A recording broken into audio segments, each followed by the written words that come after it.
로마서 16장의 본문으로 함께 말씀을 상고하고자 합니다. 로마서는 최근 사도 바울이 고린도에서 1400km 떨어져 있는 로마 교회에 보낸 편지인데 이 책을 우리가 로마서라고 부릅니다. 지금도 우편 제도가 있습니다만 이 당시에도 우편 제도가 있었습니다. 사도 바울이 이 편지를 그 당시 우편 제도를 통해 보냈다면 어떤 사람이 특정 거리를 갖다 주면 또 다른 사람이 특정 거리를 갖다 주는 이런 방식의 전달 체계가 있었습니다만 사도 바울은 이 편지를 그렇게 보내지 않고 16장 1절의 말씀처럼 겐그레 교회 일꾼으로 있는 여기 성경 안의 줄을 보면 일꾼이라는 단어 밑에 혹 집사란 말이 있는데 겐그레 교회 이사 집사였던 베베라는 여자가 이 편지를 들고 1400km 떨어져 있는 로마 교회에 전달한 편지가 로마서라는 책입니다. 그런데 로마서는 16장까지 되어 있습니다만 사실은 15장으로 끝이 난다고 해도 과언이 아닙니다. 왜냐하면 15장 마지막 절인 33절에 보면 거의 속령으로 끝이 나고 있습니다. 평강의 하나님께서 너희 모든 사람과 함께 계실지어다. 아멘. 사실 로마서는 15장 끝이 납니다. 그러면 16장은 뭘까요? 우리도 학생 때 친구에게 편지 쓸 때 편지 다 쓰고 나서 미처 못한 말이 있으면 그 밑에다가 어떻게 했습니까? PS라고 써놓은 덧붙여 썼던 것처럼 로마서 16장은 일종의 덧붙여 쓴 편지, 추신이라고 볼 수 있습니다. 사도 바울이 편지를 다 쓰고 나니까 내가 미처 인사 말을 못했구나 하는 마음이 들어서 한 장 더 보태 쓴 것이 16장의 내용입니다. 그래서 16장의 내용을 보면 누구에게 모난하라, 누구에게 모난하라 하는 모난의 인사말이 기록되어 있습니다. 그래서 초대교회 때부터 심지어 교부들조차도 로마서는 15장까지는 중요하고 16장은 중요하지 않다라고 판단해서 16장을 제쳐놓거나 출석을 쓰지 않는 경우까지 있었습니다.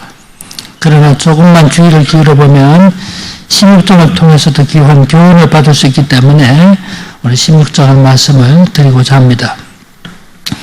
오늘 우리 9절까지는 읽었습니다만 밑에 쭉 읽어보면 사람 이름이 많이 나옵니다. 한 장에서, 성경 한 장에서 사람 이름이 가장 많이 언급된 장이 로마서 16장입니다. 몇 명이나 언급되고 있을까요? 지금 당장 세어볼 수 있지만 제가 미리 세어봤습니다. 34명의 이름이 나와요.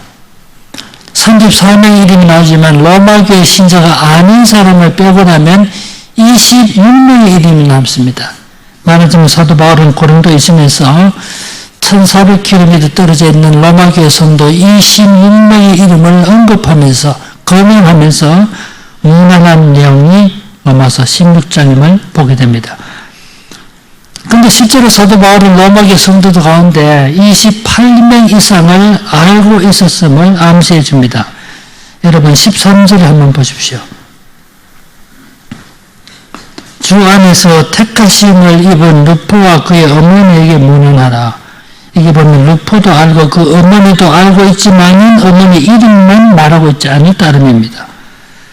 15절에도 보면 빌릴로고와 율리아와 또 네레오와 그의 자매와 네레오도 알고 그 자매도 알지만은 자매 이름만 언급되어 있지 않습니다. 이것을 보면 사도 바울은 로마교회 성도 28명 이상을 알고 있었고 그 중에 26명의 이름을 언급하면서 무난한 내용임을 보게 됩니다.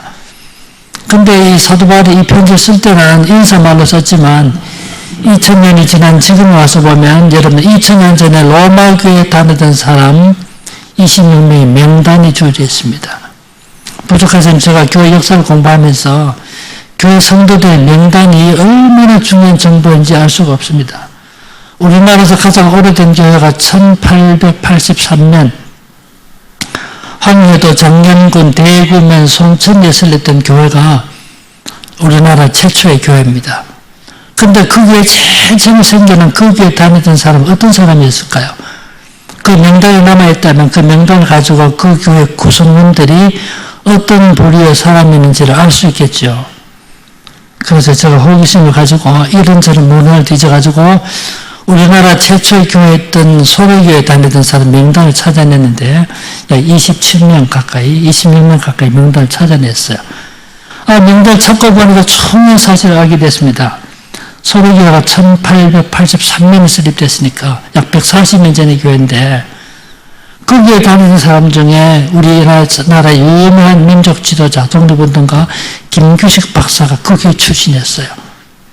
김규식 박사가 1880년생인데 김규식 박사 3살 때 설립된 교회가 소래교회입니다. 그런데 그 교회 학생 청년 시절을 보냈어요. 서울에 가면 서울여자대학교였는데 서울여자대학교를 설립한 분이 고황경 박사인데 고황경 박사는 한국에서 여성으로 2번째로 박사학위를 얻은 분이에요. 이번에 1934년도 미시간 대학교에서 사회학을 공부해서 철학 박사, 닥터 필로소피, 철학 박사학위 받은 분인데 이분이 설립한 대학이 서울여자대학교예요. 근데 서울여자대학교를 설립했던 고황경 박사 할아버지가 바로 우리나라 최초의 교회였던 소래교회에 다녔던 고윤하 혹은 고하균이라고 불리기도 했는데 그분이었어요. 우리나라 장로교 목사 제천 배출됐을 때가 1907년인데 7사람의 목사가 배출됩니다. 그 중에 한 사람이었던 서경주 목사가 바로 이 소래교회 출신입니다. 우리나라 위대한 여성 독립운동가 김마리아 여사가 있는데 김마리아 여사가 다니던 교회가 바로 이 소래교회 출신이었어요. 김마리아 여사 아버지가 김윤호 집사인데 소래교회 초대 집사였습니다. 140년 전 역사는 알아도 이렇게 중요한 정보를 주고 있는데 우리 앞에는 2000년 전에 로마 교회 성도들의 명단이 주어져 있는 것입니다. 우리가 살고 있는 부산에서 가장 오래된 교회가 1892년에 설립된 부산진교회. 두 번째 교회가 1893년에 설립된 초랑교회. 세 번째 교회가 1896년에 설립된 제일영도교회입니다. 제가 세계 교회만 말하니까 성도님들 속으로 조금 더 말해주면 좋겠다 하는 거 있을 것 같아서 조금 더 말씀드리면 부산에서 네 번째 교회가 같은 해에 세계에 설립됩니다. 1905년에 구포의 구포교회, 동대신동의 항서교회, 그 다음에 동네 쪽에 수안교회가 1905년에 설립됩니다. 좀 전 기산교회가 1906년에 설립됩니다. 이렇게 교회 설립되는데 부산에서 가장 오래된 두 교회인 부산진교회와 초령교회 초기 성도들의 명단이 기록된 문서를 교적부라고 불러요. 지금은 교적부라 부르는데 그 40년 전, 50년 전만 하더라도 교적부라 부르지 않고 생명록이라고 불렀어요. 근데 부산진교회 생명록과 초령교회 생명록을 제가 당연히 허락을 받아서 가져와서 비교해 보았더니 중요한 정보를 알게 됐어요. 부산에서 가장 오래된 두 교회 다니는 사람은 어떤 부류의 사람들이었을까요? 정말 흥미로운 정보가 기록되어 있어요. 부산진교회 옆에 일신여학교가 있다 보니까 일신여학교를 중심으로 한 만세운동이 일어났는데 그 만세운동을 추종했던 11명의 그 당시 체포된 사람 가운데 9사람이 부산진교회 다니고 있었어요. 그래서 부산진교회와 부산지방 만세운동의 거점의 역할을 하게 된 거예요. 초랑교회는 그 당시 영성현이라고 있었는데 지금 코모도 호텔을 비롯해서 초랑 쪽인데 거기 있었는데 부산에 중소상인들이 많이 다니기 때문에 경제적으로 볼 때는 부산진교회보다 훨씬 더 상황이 좋았어요. 여러분 130년, 140년 전 역사를 알아도 이렇게 중요한 정보를 주고 있는데 지금 우리 앞에는 2000년 전에 로마 교회가 교회를 구성했던 26명의 명단이 주어져 있는 겁니다. 지금은 사람을 보면 저분이 남자인가 여자인가 하고는 의복에 관심이 있으면 저분은 어떤 복장을 하고 있는가 이런 생각을 하는데 성경에 기록된 이 당시에는 모든 사람은 세 가지로 판단을 했습니다. 첫째로 저 사람이 인종적으로 유대인인가 이방인인가, 두 번째 사회적 신분상으로 저분이 노예인가 자유인인가, 세 번째 성의 문제인데 저분이 남성인가 여성인가, 딱 세 가지로 구분했어요. 갈라디아서 3장 26절에서 28절 문맥에 보면 우리가 그리스도 안에 다 하나가 되었다 말할 때 그냥 하나가 되었다라고 말하지 않고 이렇게 하죠. 유대인이든 헬라인이든 종이든 자주자이든 자유인이라는 뜻입니다. 세 번째로 남자이든 여자이든 구별이 없느니라. 이렇게 세 가지 범주로 나누어서 말하는 이유가 그 당시 모든 사람을 세상적으로 이렇게 판단하고 구분하고 있지만은 예수 그리스도 안에 이 모든 차별이 철폐되고 하나가 되었다는 말씀이 갈라디아 3장 28절의 말씀이에요. 근데 그냥 하나가 되었다고 말하지 않고 이렇게 세 가지의 범주로 나누어서 말한 이유가 그 당시의 관례를 따라서 말한 것입니다. 그래서 오늘 우리도 이 본문을 읽을 때 그 당시로 돌아가서 그 당시 관례에 따라서 한번 따져보도록 하겠습니다. 먼저 인종적으로 한번 따져보겠습니다. 여러분 7절을 보십시오. 7절은 사도 바울이 내 친척이요 나와 함께 갇혔던 안드로니가와 유니아에게 문안하라 라고 말하고 있습니다. 사도 바울이 유대인인데 유대인은 사도 바울이 7절에서 내 친척이요 친척이란 말은 친족으로도 번역될 수 있기 때문에 7절에서 말하고 있는 안드로니가와 유니아가 유대인이었음을 알 수가 있죠. 11절에 보시면 내 친척 헤로디온에게 문안하라. 이 헤로디온도 유대인이었음을 알 수가 있습니다. 대표적인 유대인이 3절인데 이런 3절 한번 보십시오. 너희는 그리스도 예수 안에서 나의 동역자들인 브리스가와 아굴라에게 문안하라. 대표적인 유대인입니다. 브리스가는 브리스길라의 줄임말 단축형입니다. 그러니까 브리스가나 브리스길라 같은 사람인데 부부 이름이 합쳐서 6번 나옵니다. 딱 부부 이름이 같이 6번 나오는데 딱 따져봤더니 4번은 부인의 이름이 앞에 나오고 2번은 남편의 이름이 앞에 나옵니다. 부인의 이름이 남편보다 더 빈번하게 앞자리에 나온다는 말은 부인이 남편보다 더 적극적으로 하나님의 교회에서 봉사했음을 알 수가 있습니다. 어떻든 이 브리스가와 아굴라가 유대인이기 때문에 이렇게 계산해 보니까 로마서 16장 기록된 26명 가운데서 5명은 유대인이었고 나머지 21명은 이방인이었습니다. 그러니까 무엇을 알 수 있습니까? 로마 교회는 유대인과 이방인이 함께 섞여 있는 혼재된 공동체였구나 하는 사실을 알게 됩니다. 지금 생각하면 그냥 지나치기 쉽습니다만 그 당시로 돌아가면充分의미했습니다. 왜냐하면 이 당시 유대인과 이방 사이에 큰 차별이 있었고 유대인들은 이방인을 무시하고 폄하했기 때문에 유대인은 이방인과 함께 앉지도 않고 한 음식도 먹지 않았습니다. 큰 시대인데 로마 교회는 유대인과 이방인이 함께 섞여 있는 공동체였음을 보여주고 있는 것입니다. 이 당시 유대인들이 얼마나 이방인을 무시했을까요? 이런 사례를 들 수가 있습니다. 하나님께서 왜 이방인을 만들었는가? 라고 유대인에게 물으면 유대인이 뭐라고 말하냐면 하나님께서 이방인을 만드신 이유는 지옥불에 연료로 사용하기 위해서 만들었다. 이 말만 보더라도 유대인들이 얼마나 이방인을 무시했는지를 알 수가 있죠. 이 당시 유대인들이 이방인 여성과 결혼했다고 가정해 본다면 유대 남자가 속한 그 마을에서 그 공동체에서 그 사람이 장례를 치릅니다. 실제는 죽지도 않고 살아있는데도 불구하고 그 사람이 장례식을 하는 이유는 이방인과 결혼했기 때문에 죽은 것과 똑같이 취급했던 겁니다. 이제만 보더라도 유대인과 이방인 사이에 큰 차별이 있는 것을 알 수가 있는데 오늘 성경에 보니까 유대인과 이방인 사이의 차별이 철폐되고 하나의 공동체를 이루고 있음을 보여주고 있는 것입니다. 두 번째로 우리 사회적 신분의 문제를 따져봅시다. 신분증에 사람 이름 앞에 이 사람이 노예인지 자유인인지 표시가 없습니다. 그런데도 그 사람이 노예인지 자유인인지 알 수가 있을까요? 한 가지 방법이 있습니다. 우리 성경에 보면 신약 성경에 보면 노예 이름 한 명 나옵니다. 혹시 기억하십니까? 다 알고 계시겠지만 기분이 안 좋으시니까 말씀 안 하시는데 우리 빌레몬스에 보면 나오죠? 이름 뭐죠? 오네시모. 노예 이름입니다. 오네시모. 우리나라 김씨, 이씨, 박씨가 많다고 그러는데 실제 이 당시에 노예들 중에 제일 흔했던 이름이 오네시모입니다. 오네시모라는 말의 뜻은 쓸만한 놈 이런 뜻입니다. 좋게 말해서 유익 이렇게 번역하자면 사실은 오네시모의 말의 뜻은 쓸만한 놈이라는 뜻인데 이 당시 노예들에게 가장 많이 적용되는 이름이 오네시모라는 이름이었어요. 한번 가정해 봅시다. 제가 노예인데 저 이름이 오네시모라고 가정해 봅시다. 그러면 노예 아닌 사람은 의도적으로 오네시모라는 이름을 기피하겠죠. 그러다 보니까 세월이 지나면서 오네시모라는 이름은 노예의 이름으로 고정화되어 간 것입니다.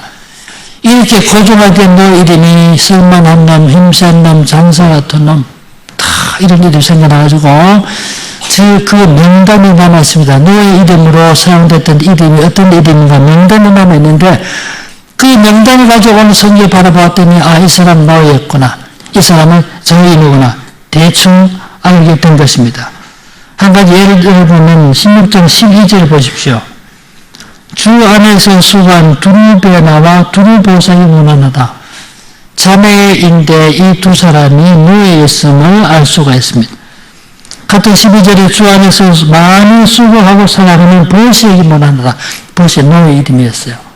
이런 식으로 따져봤더니 로마서 16장에 기록된 26명 가운데서 노예가 약 11명, 자유인이 약 15명, 그래서 거의 절반 정도 노예였고 거의 절반 정도 자유인이었음을 알 수가 있습니다. 무슨 말입니까?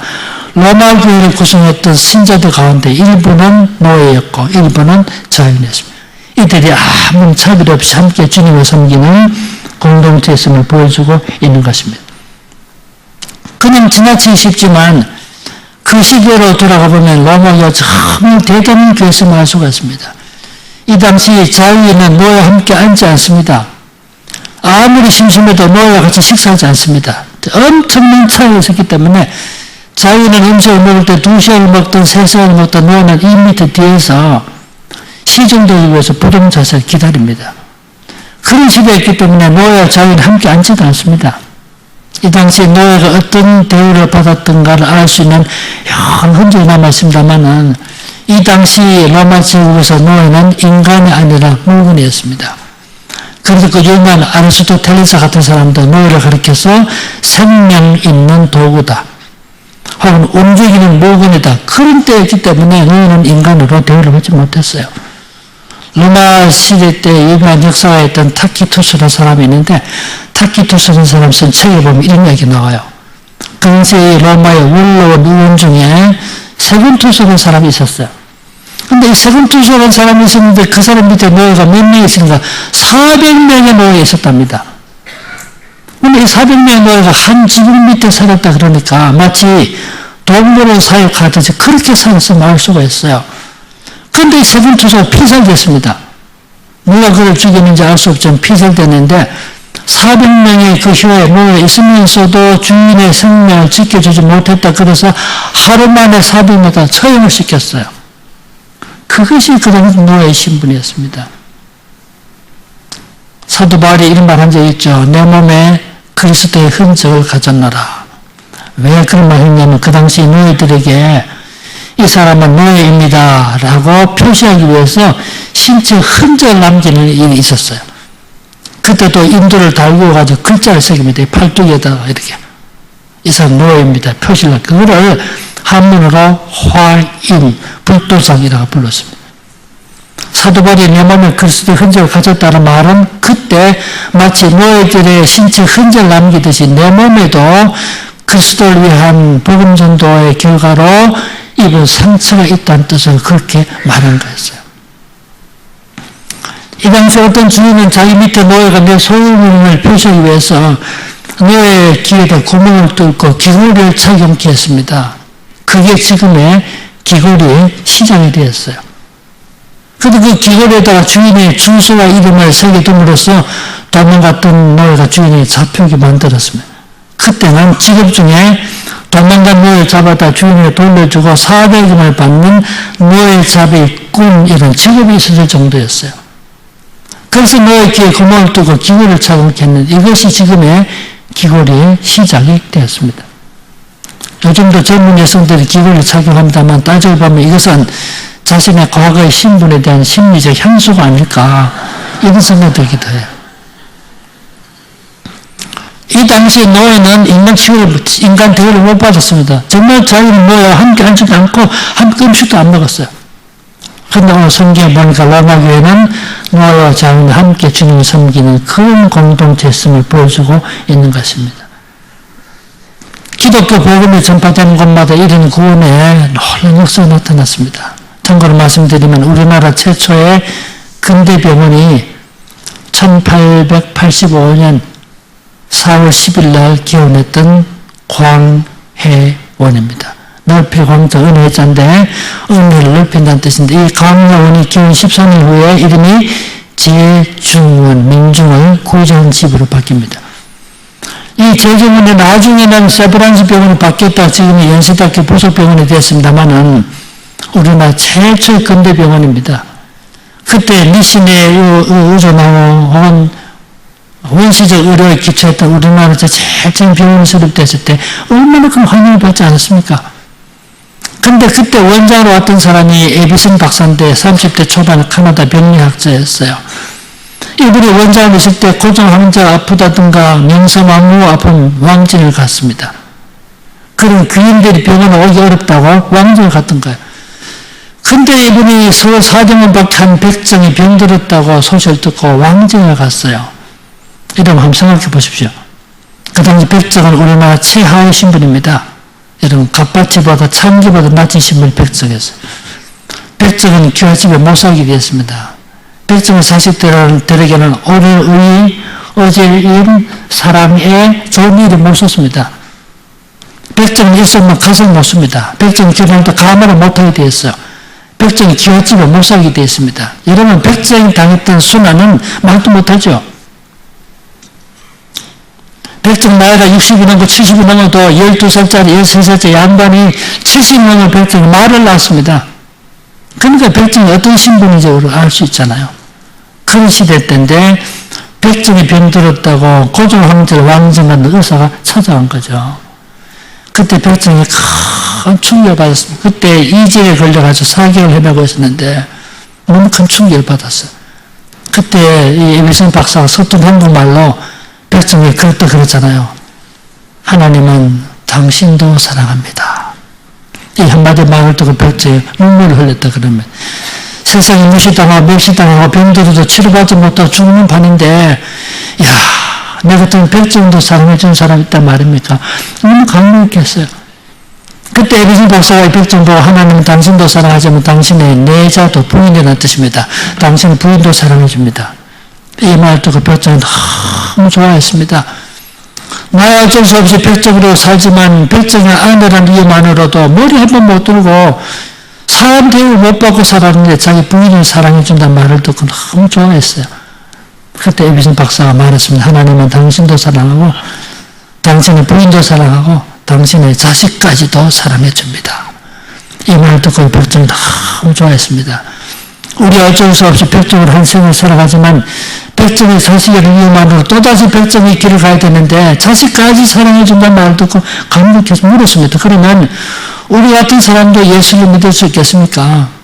그래서 백정에게 에비슨 박사가 말했습니다. 오늘은 목요일 날인데 금요일, 토요일, 주에 세 밤을 자고 나면 예배되는 날이니까 당신도 이 돌담을 돌아서 1km 걸어가면 쭉 큰 길을 따라가면 곤단골 교회가 나오니까 그 교회를 찾아가십시오. 그래서 백정이 기대를 가지고 자기 할 일 다 해놓고 요즘식으로 말하면 주일 아침에 이 돌담을 돌아서 곤단골 교회를 찾아갔습니다.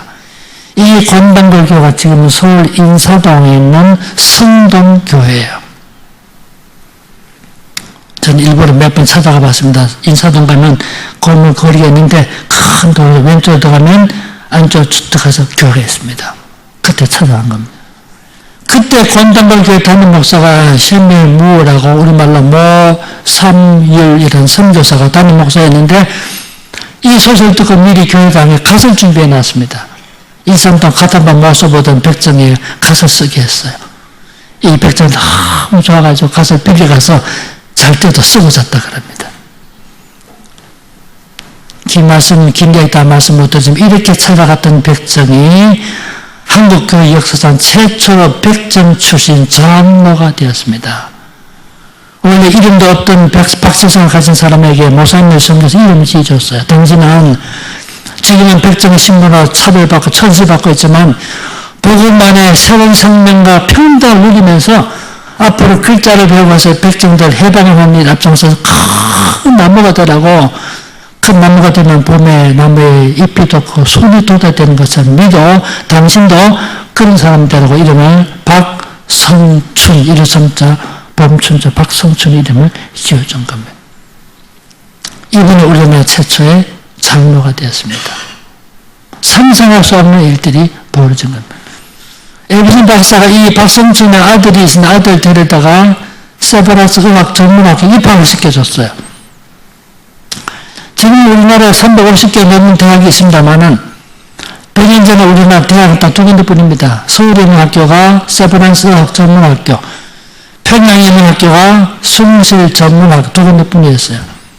여러분 누가 이 학교 자식을 보냈습니까? 여러분 양반의 자식도 다 못 들어갔습니다. 그런데 에디슨 박사 이 백정 박성춘의 아들을 세브란스 의학 전문학교 입학을 시켜줬어요. 야, 상상도 할 수 없는 일 아닙니까? 근데 그 아들 공부를 잘했던가 봐요. 그때는 세브란스 의전은 5년제인데 5년 동안 공부해서 1908년에 세브란스 의전에서 7명이 졸업을 해서 그 당시 대한제국이 7사람이 제일 처음으로 의사 명예를 줬습니다. 근데 그 7사람 중에 한 사람이 박서양인데 박서양이 바로 백정 박성춘의 아들입니다. 상상도 할 수 없는 일인데 예수 그리스도 복음만의 진정한 자유와 평등을 누리게 된 것입니다. 그런데 2000년 전에 로마 교회가 바로 이와 같은 교회성을 보여주고 있는 것입니다. 세 번째로 우리 이름을 가지고 성을 한번 구분해 보겠습니다. 여러분 6절을 보십시오. 너희를 위하여 많이 수했던 마리아에게 문안하다. 마리아가 바로 여성 이름이죠. 실제로 본 내 친척이여 나와 함께 갇혔던 안도니아와 유니아에게 문안하다. 유니아 여성 이름입니다. 아까 말씀드렸던 12절에 두르베나와 두르보사 같은 12절에 보시 여성 이름이죠. 13절에 주 안에서 택하심을 입은 루포와 그 여는 루포 여성 이름입니다. 15절에 빌렐로와 율리아와 여성 이름이죠. 네레오와 할 때 네레 여성 이름이에요. 이렇게 따져보니까 로마서 16장에 기록된 26명 가운데서 8명은 여성이었고 나머지 18명은 남성이었습니다. 그러니까 여성과 남성이 섞여 있는 공동체성을 보여주고 있습니다. 지금은 아주 자연스러운 일이지만 2000년 전에는 그것은 자연스럽지 않았습니다. 여성과 남성이 차별이 있었고 함께 앉지도 않았습니다. 그런데 로마 교회는 이 인간이 만든 관습의 차별을 철폐하고 복음만의 한 믿음의 식구가 되었음을 알 수 있습니다. 여러분 지금은 남녀 간 차별이 없어졌지만 미국 같은 민주주의가 잘 발전된 미국의 나라에서 여성에게 참정권이 주어졌을 때가 1920년 그 오랜 역사를 가진 영국에서 여성이 투표권을 갖게 됐을 때가 1928년 100년이 채 되지 않았어요. 2000년 전에 얼마나 심했습니까? 하기야 우리나라에 처음에 기독교가 소개될 당시만 하더라도 여성과 남자 차별이 얼마나 심했잖아요. 그래서 교회당 건물 지을 때도 여성과 남성이 서로 얼굴을 볼 수 없게 하기 위해서 기역자로 건물 지었습니다. 우리나라 현재 기역자로 된 그 교회당 건물 딱 두 군데 남아있는데 그 중에 하나가 두 군데 전라도 쪽에 있습니다만은 전라도 김제에 있는 금산교회입니다. 이 건물은 지금 지방문화재로 지정되어 있어요. 근데 기획자로 건물 지으니까 땅도 많이 차지하죠. 돈도 많이 들죠. 그래가지고 나중에 선교사들하고 한국의 교회 지도자들 토론하다가 이제는 직사각형 건물 지으면 앞에까지 다 몰쳤습니다. 그래서 설계자가 남반도 쳐다보고 여반도 쳐다볼 수 있지만 남녀 성도들을 서로 얼굴 못 보게 했습니다. 세월이 지나면서 그것도 불편하니까 나중에 벽이 없어지고 이 커튼을 쳤습니다. 나중에 커튼도 제거되고 남반석과 여반석이 완전히 구별되는 제가 농촌에서 주일학교 다닐 때만 하더라도 남반석, 여반석이 구분되어 있었어요. 그래 그때는 의자가 없을 때니까 뭐 젊은 사람 잘 모를 겁니다. 자부동이라고 자부동 깔고 예배 드리지 않았습니까? 경상남도 지방에서 교회당 안에 있던 휘장을 남반과 여반을 가린 휘장을 제천에 제외했던 사람이 한방문 대산면 하기교회 조사했던 김길천 조사인데 그 교회 안에다 담을 휘장을 제외했습니다. 그래가지고 다라만 그 교회 장로님에 의해서 노예 고소를 당합니다. 남녀 간의 차별이 심한데 허락도 없이 그걸 제거했다고. 그래서 그분이 그 교회에서 결국은 파직을 당합니다. 파조사 사건을 부릅니다만 그것이 뭐가 여러분 60년 전 일이었어요. 2000년 전에 남녀 간의 차별이 얼마나 심했습니까? 근데 로마교회는 이 차별이 철폐되고 남성의 옆에 여성이 아무런 차별 없이 주님을 섬기는 그런 공동체성을 보여주고 있는 것입니다. 사도 바울이 이 편지를 썼을 때는 문화는 인사말로 썼지만 2000년이 지난 지금 우리가 보면 로마교회가 이런 교회였구나 하는 사실을 알 수가 있습니다. 이 점을 가지고 제가 네 가지로 간략하게 우리가 배울 수 있는 것이 무엇인가를 정리해 보겠습니다. 첫 번째로 바울이 한 번도 방문해 보지 않았던 1400km 떨어진 교회 편지 쓰면서 무려 26명의 이름을 거명하면서 애정과 무난을 하고 있던 말은 성도 간의 영적인 교제가 얼마나 소중한 것인지를 보여주고 있습니다. 성도 여러분, 지금은 편지 쓰지만 그때는 지금은 편지는 별로 안 씁니다만 그때는 다 편지 썼습니다. 그런데 한 번도 안 가본 교회입니다. 1400km나 떨어져 있어요. 그때 비행기도 없고 자동차도 없을 때였습니다. 그런데도 그들에게 애정으로 무난하고 있던 말은 성도들 간의 영적인 교제와 교통이 얼마나 좋은 것인가를 가르쳐주고 있는 것입니다. 오늘 우리도 지금 더 좋은 문명의 이기들이 있습니다. 우리는 핸드폰을 가지고 문자도 보낼 수 있고 카톡도 할 수가 있어요. 교회 처음 온 사람에게 따뜻한 위로의 한마디가 큰 기쁨을 줄 수 있어요. 어려운 일을 당한 사람의 한마디 위로의 말이 큰 감동을 줄 수가 있어요. 상처받았던 사람, 마음의 아픔을 가지고 사는 성도들이 있다면 그분들에 보는 따뜻한 한마디의 위로의 말이 큰 격려가 될 수가 있어요. 저도 어려운 일을 당했을 때 누군가 한마디 위로의 말이 큰 힘이 되더라고요. 함께 주님을 섬기면서 나의 위로와 나의 사랑이 필요한 사람 없는지를 더 살피시면서 사랑과 애정을 나누는 축복된 성도 되시기를 바랍니다. 두 번째로는 로마교회 구성원의 다양함을 볼 수 있습니다. 같은 교회 그 시대를 볼 때는 원수와 같은 관계가 있었지만 이런 차별이 다 차별되고 유대인도 있었고 이방인도 있었고 노예도 있었고 자유인도 있었고 여성도 있고 남성도 있고 누구든지 함께 모이는 교회가 바로 로마교회였어요. 우리들의 교회도 이렇게 아름다운 예배장 허락해 주셨는데 여러분 토착인도 올 수 있고 외지인도 올 수 있고 충청도 사람도 올 수 있고 경상도 사람도 올 수 있고 남자도 올 수 있고 여자도 올 수 있고 동안 사람도 올 수 있고 가난한 사람도 올 수 있고 누구든지 우리 교회 와서 예배 드릴 수 있도록 이런 환경과 분위기를 만들어 가는 것입니다.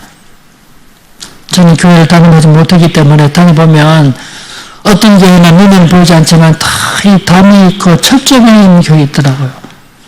우리 마음에 남아있는 심리적 차별까지 다 철폐되고 누구든지 우리 교회가 맞아주고 환영해줘서 함께 주님을 섬길 수 있는 이런 교회를 세워가시는 우리 성도들 되시기를 바랍니다. 세 번째로 우리 교회 보면 여러분 어떻게 로마교회가 유대인과 이방인을 함께 앉을 수 있습니까? 어떻게 노예와 자유인이 한 테이블에 앉을 수 있나요? 우리나라식으로 말하면 어떻게 양반과 백정이 한 테이블에 앉고 한 의자에 앉을 수 있습니까? 상상도 못할 일이에요. 그런데 로마교회는 이런 일이 있었음을 보여주고 있습니다. 여러분 이것이 교육입니까? 법입니까? 강제입니까?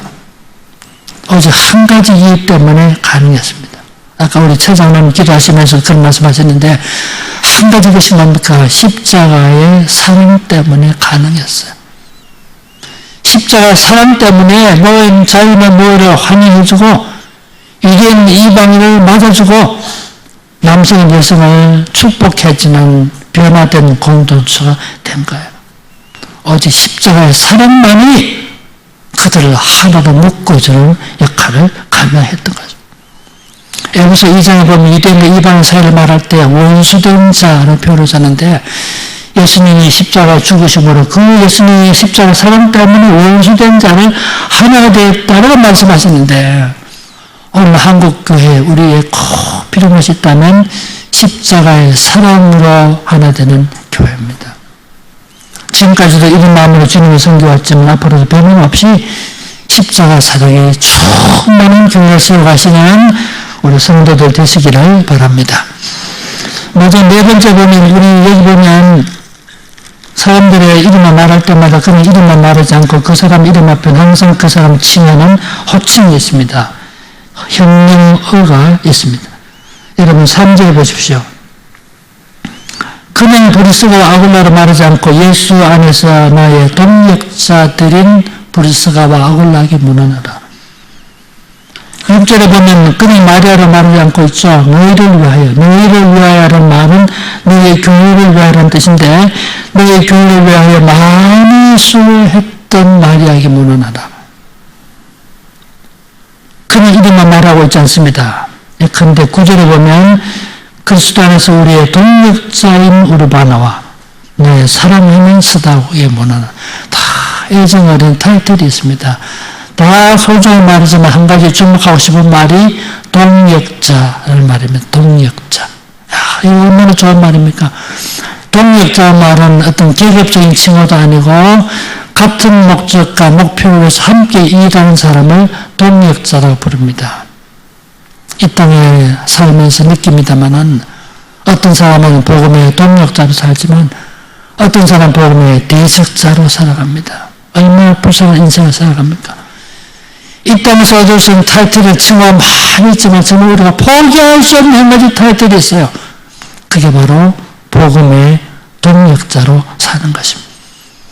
무엇보다 주님 앞에 섰을 때 우리를 향해서 복음의 동역자였다고 불러준다면 이것보다 가치 있는 것이 없을 겁니다. 바울이 1차 전쟁 다녔죠. 2차 전쟁 다녔죠. 3차 전쟁 다녔죠. 바울이 이겨냈던 걸 다 계산해보면 2만 킬로미터의 거리를 다녔습니다. 그 당시 지구가 4만 킬로미터니까 지구의 절반 거리를 다는 거죠. 그 먼 길을 여행할 때 누가 여행경비를 후원해 줬습니까? 누가 바울의 잠재를 제공했습니까? 누가 바울의 성기를 후원해 줬습니까?